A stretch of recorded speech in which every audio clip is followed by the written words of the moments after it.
my name is Shelly, and I'm going to show you how I keep the tails of my woven wrap clean when I'm wrapping in a parking lot or in a store or anywhere where the floors or ground is questionable and you don't want to get your wrap dirty.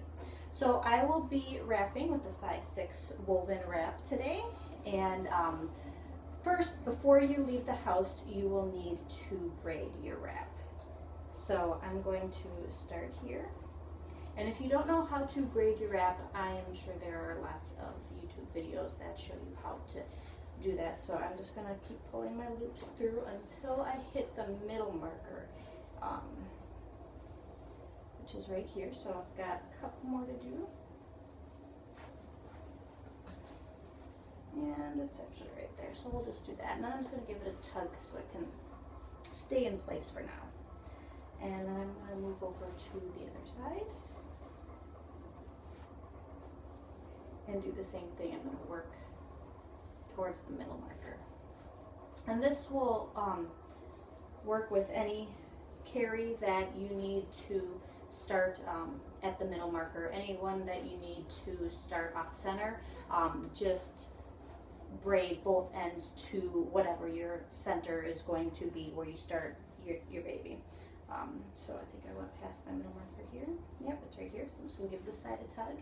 And this is how your wrap will look when you take it with you. So that it is braided both sides to the middle, leaving a little bit of space to work with. So I'm just going to do a front wrap cross carry. Like I said, it'll work with, braided this way, it'll work with any carry that is starting in the center. I am not a professional wrapper by any means, so I'm warning you in advance, this will be a very sloppy wrap job. So I'm going to keep this at my chest here, and I'm just going to pop these out as I go. Is that funny to you? Yeah.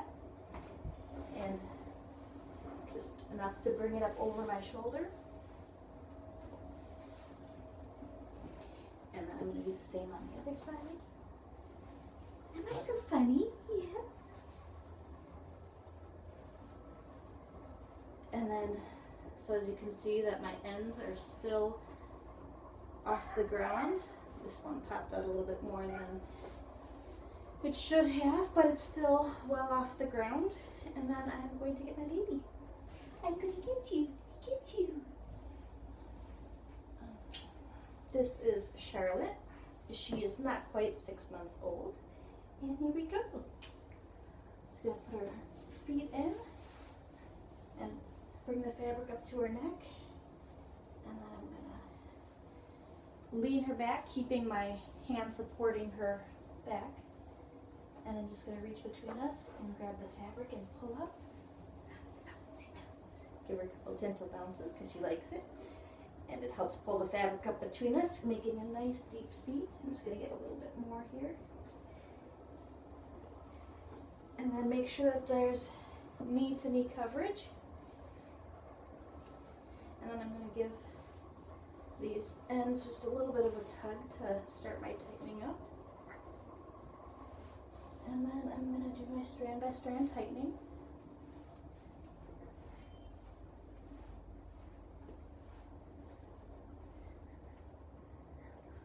And Charlotte does not like her arms wrapped generally, so I try to keep those out, but for younger babies especially, you'll need to make sure that they have very good back and neck support. I'm going to strand by strand tighten this end. And as you can see, I think you can see my ends are still off the ground. And then I'm just going to cross these under her bum and bring the tails under the opposite leg. And I'm just going to pop out the rest of the loops and tie it behind me. If you have a longer wrap, you can bring it around again and tie it under her bum, but mine won't reach that far. And get it nice and snug. And then for extra coverage and support, you can always, oops, this one first. You spread the one that's underneath first. And I twisted this. See, I told you I was not an expert wrapper.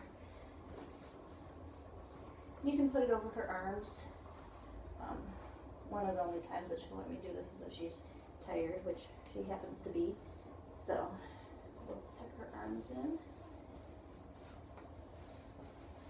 Yeah, and now we're all nice and snug, and make sure that we have knee-to-knee coverage for all layers. And there we have it. We have our ends that stay clean, and we have her nice and snug and secure. And ready to go. Yeah.